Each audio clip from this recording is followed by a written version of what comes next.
The people of Peru continue to take to the streets all over the nation, despite the brutal repression unleashed by the government of Dina Boluarte. Let's take a closer look at the reasons behind the ongoing protests. Since the ousting of President Pedro Castillo on December 7th, Peruvians have taken to the streets nationwide to reject the government of Dina Boluarte and demand a political solution to the crisis unleashed. Boluarte's regime has met the request with brutal repression at the hands of police and military forces, who have murdered over 60 citizens and left hundreds of injured and detained. Peruvian sociologist and political leader Lucía Albites explains the extreme situation the people of Peru are currently facing. Since Mrs. Dina Boluarte assumed the presidency through a parliamentary coup carried out in complicity with the Peruvian ultra-right wing, sectors that from day one of Pedro Castillo's presidency tried to break the will of the people, in practice we are experiencing a dictatorial government.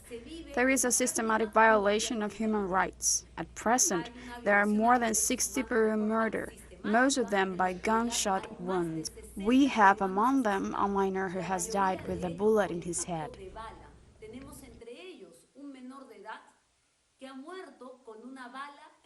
While the administration insists on blaming the demonstrators for the social crisis, it is important to understand the needs and demands of the Peruvian people, for which they continue to risk their lives in the streets.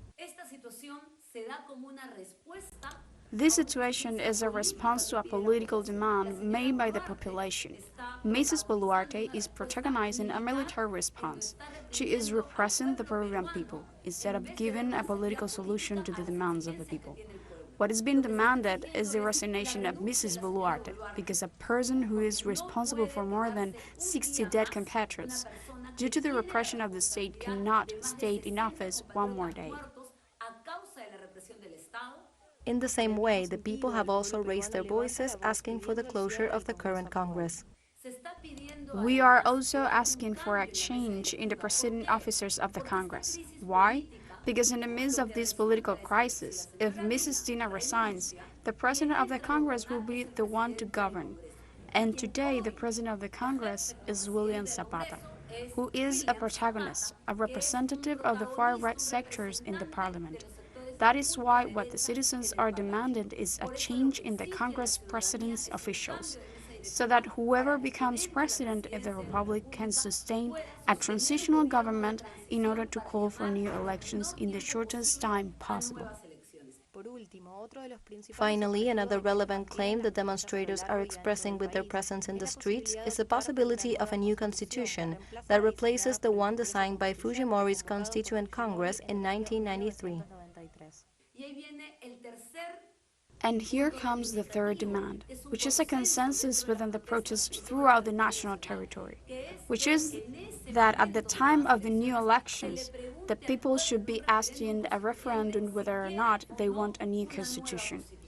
It must be said that where these demonstrations are born, those who have been leading this demand that has to do with democratizing Peru and being able to get out of the crisis that have been going throughout for several years and that today is in most critical episode, are the brothers from the south. Regions like Puno, regions like Cusco, like Ayacucho, like Apurimac, who have risen up, and with them the rest of the country has also risen up. We need to join forces both within the Peruvian society, but also calling on the international community to recover democracy and to find a political and popular solution where the Peruvian people have the leading role, the voice. It is time to give power back to the people.